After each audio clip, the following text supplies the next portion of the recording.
सुनो, मैं यश का बहुत आभारी हूँ। उन्होंने मुझे मालवीय जी के प्रियतम शिष्य कहा। हालांकि ये गलतफहमी हम में से बहुतों में थी।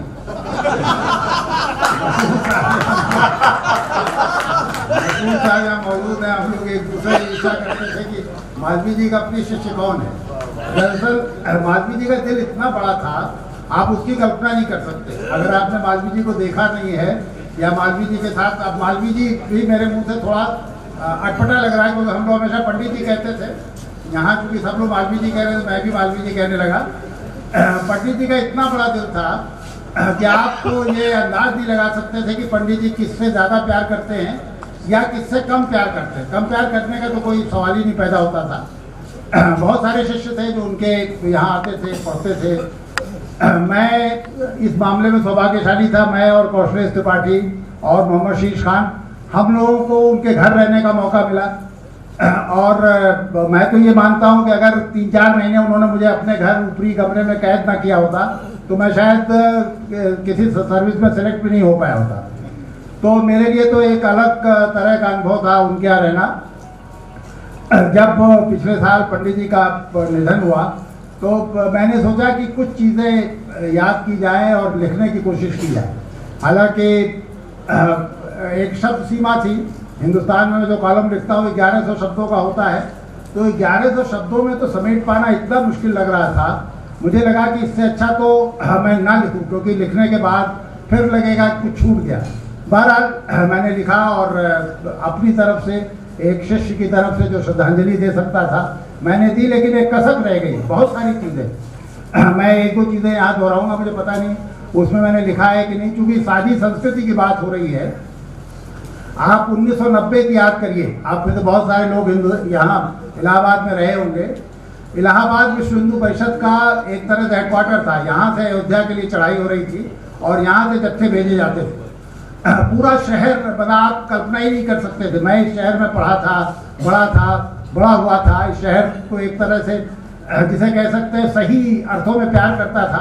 बल्कि मैं तो सबसे कहता हूँ कि मुझे कभी ये समझ में नहीं आता था कि इलाहाबाद के अलावा कहीं बसा जा सकता है। ये अलग बात है कि जैसे जैसे बूढ़ा होता गया, बच्चे अलग चले गए, एक ऐसी स्थिति आ गई कि मुझे नोएडा जाके बसना पड़ा। लेकिन मैं ये सोच ही नहीं सकता था कि इलाहाबाद के अलावा भी कहीं बसा जाएगा रिटायरमेंट के बाद। बहरहाल वो शहर 90 में इतना भयावह लगता था कि आप कल्पना नहीं कर सकते। कोतवाली के सामने खड़े होकर के अचानक मैं देखता था कि रातों रात भगवा झंडे आ गए, केसरिया ध्वजाएं फहरने लगी। वो सारे लोग आप कल्पना कर सकते हैं कि इलाहाबाद हाई कोर्ट के वकील मेरे दफ्तर पर गोडसे जिंदाबाद, गांधी मुर्दाबाद का नारा लगाते चले आए।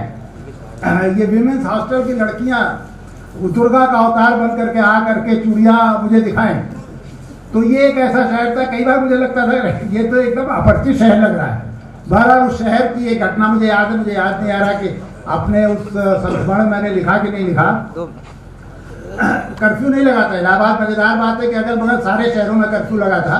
इलाहाबाद हम लोग कोशिश कर रहे थे कि जितने दिन टाल सकें कर्फ्यू से बचा जाए, लेकिन कर्फ्यू जैसा माहौल था, सड़कों पर सन्नाटा रहता था, एक खास तरह का खौफ था।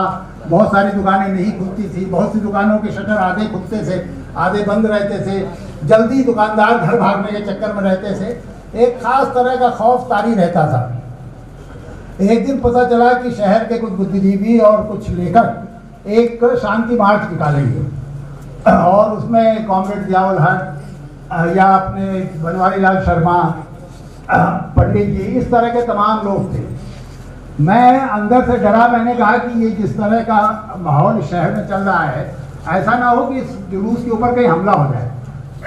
बहुत जिसे आप कह सकते हैं कि दिखाई दे सकने वाली सुरक्षा देना और खतरनाक था। उससे ये लोग आइसोलेट हो जाते हैं, ऐसा लगता है कि जैसे कोई प्रशासन या कोई इनको उकसा करके निकाल रहा है। तो हम लोगों ने तय किया कि जो जिस रास्ते में निकलेंगे उसमें थोड़ी बहुत सुरक्षा की व्यवस्था की जाएगी और लगातार इतनी दूरी पर हम लोग रहेंगे कि अगर ज़रूरत पड़े तो वहाँ इंटरवेंशन कर सकें। मुझे अभी तक याद है कि नखास कोने के पास ये जुलूस पहुंचा और आप उस माहौल उसमें हो सकता है आप में से कुछ उसके चश्मदीद भी रहे हों। पूरा सन्नाटा, जैसे ये जुलूस एक अजीब तरह का जुलूस निकल रहा था। 150 लोग रहे होंगे और सारा शहर सन्न देख रहा था। ऊपर से छज्जों से लोग झांक रहे थे, खिड़कियों से देख रहे थे, शटर उठा करके झांक रहे थे कौन जा रहा है। उसमें अचानक एक मुझे अभी तक याद है, क्योंकि मैं 20-25 गज की दूरी बना करके मैं भी चुपचाप चल रहा था, एक बूढ़ा मुसलमान दौड़ता हुआ एक गली से निकला और ये जो आपने देखा होगा नखास के पास कई सारी गलियां आकर के मिलती हैं, उनमें से आया और एकदम पंडित जी का जाके हाथ पकड़ खड़ा हो गया, कुछ बुदबुदाया और चला गया। मुझे पता नहीं चला ये क्या कह रहा था, क्या बात हुई। जब वो दौड़ के आ रहा था तब जरूर थोड़ा सा डर लगा कि पता नहीं क्या चक्कर है। बाद में पता चला कि उसने हाथ पकड़ के सिर्फ ये कहा, पंडित जी अब आप आ गए, अब कुछ नहीं होगा। तो ये एक ऐसा अनुभव है जो आप अगर जब तक आप जनता के बीच और पूरी शिद्दत के साथ और पूरे इन्वॉल्वमेंट के साथ आप किसी मूवमेंट से ना जुड़े, किसी तरह की राजनीति से ना जुड़े, तो मुझे नहीं लगता कि विश्वास आप पैदा कर सकते हैं। ममता जी ने जो कब्रिस्तान है अपना, क्या नाम है उस जगह का, दरियाबाद वाला, उसका जिक्र किया। मैं तो उसका भोगी हूँ। हम लोग पढ़ा करते थे पंडित जी क्या, और गर्मियों में जब एकदम झुलस रहे उस जमाने में तो कूलर और एसी का कोई चलन ही नहीं था, पंखा भी जैसे आग फेंकता था। और उसमें पढ़ाते पढ़ाते अचानक पंडित जी खड़े होते थे, भैया वो जो उधर वाला बाईं तरफ वाला तीसरा जो नीम था कल सूख रहा था, चलो जरा पानी दे आया जाए। अब आप सोचिए कि उस गर्मी में आगे आगे पंडित जी चल रहे हैं, पीछे शीशखान एक बाल्टी में पानी उठाए हुए हैं, एक वो ले करके मग, मैं भी पीछे पीछे घिसता जा रहा हूँ और जा करके जिस नीम के पेड़ को सूखते उन्होंने कल देखा था, परसों देखा था, उसमें जाके पानी दे रहे हैं। तो ये इस तरह के ऐसे अनगिनत अनुभव हैं। आप अगर एक व्यक्ति को एक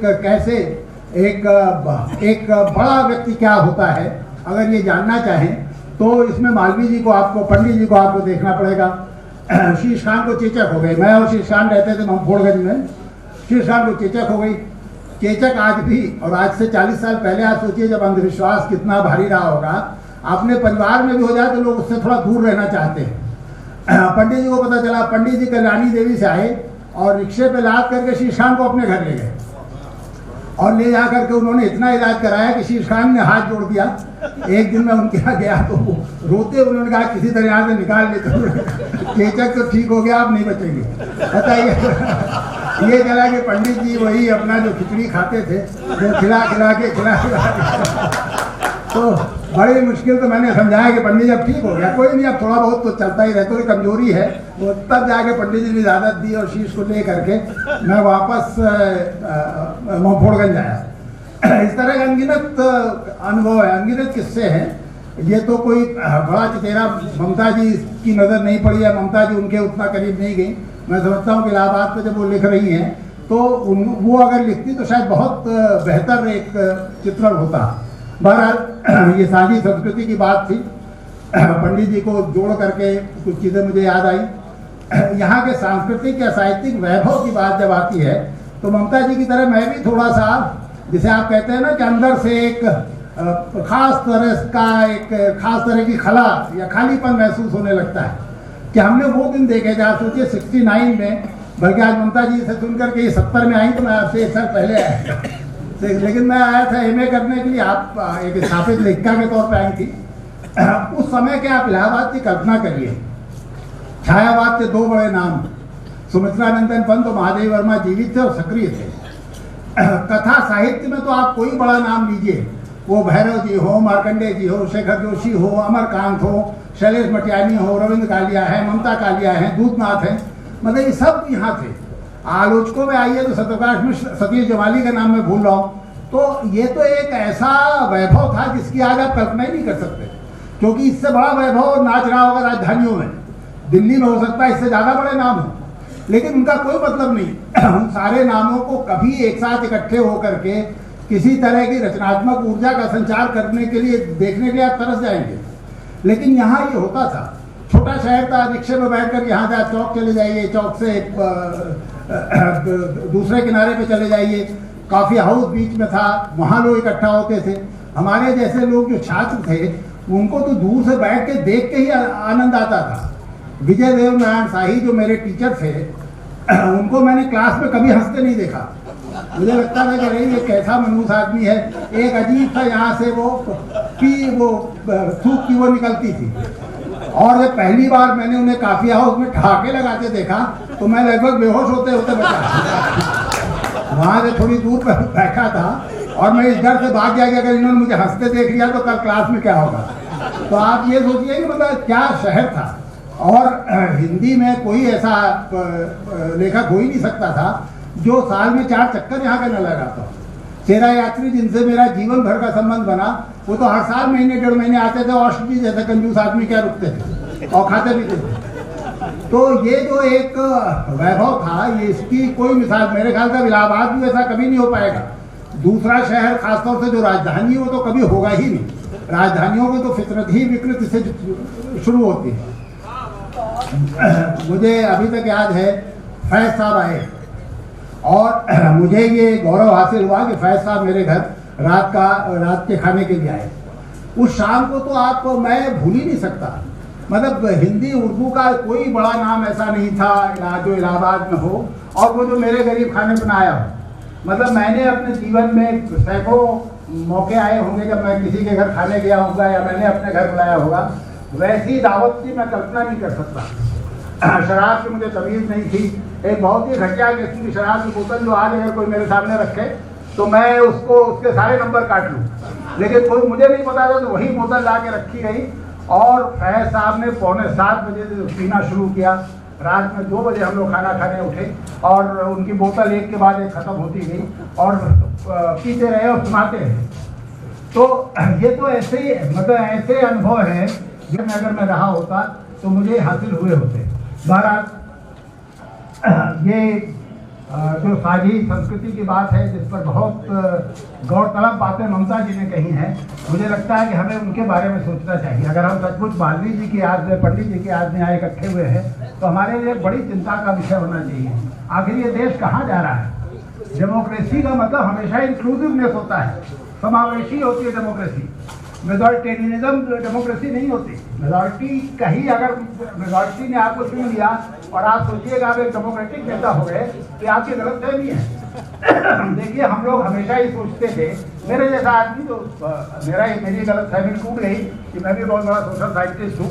मैं सोचता था कि इस देश में सबसे बड़ी माइनॉरिटी मुसलमान हैं और मुसलमानों की पूरी तरह उपेक्षा करके कभी कोई दिल्ली में काबिज नहीं हो सकता।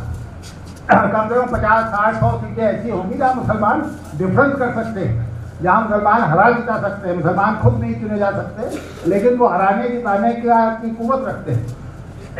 ये भ्रम 2014 में टूटा और 2019 में तो पूरी तरह टूट गया। क्या आप कल्पना कर सकते हैं कि आपके 20-25% लोगों को जो राजनीति की मुख्य धारा उससे अलग कर दिया गया और उसके बाद भी एक व्यक्ति बहुमत से सरकार बना रहा है। हालांकि CSDS की जो रिपोर्ट आई है, जो उनकी स्टडी है, वो कहती है 8% मुसलमानों ने भी इन्हें वोट दिया। चलिए अगर 8% ने भी दिया तब भी तो जो इनके बाद में परसेंट है वो तो अलग हो गए आपसे। उसके बाद भी आपने सरकार बना ली। ये एक बहुत बड़ी खतरे की घंटी है। आप सोचिए डेमोक्रेसी ये बड़ा क्रूड किस्म का, बहुत दूर किस्म का इंटरप्रिटेशन होगा अगर आप ये सोचिए कि डेमोक्रेसी का मतलब मेजॉरिटी होता है।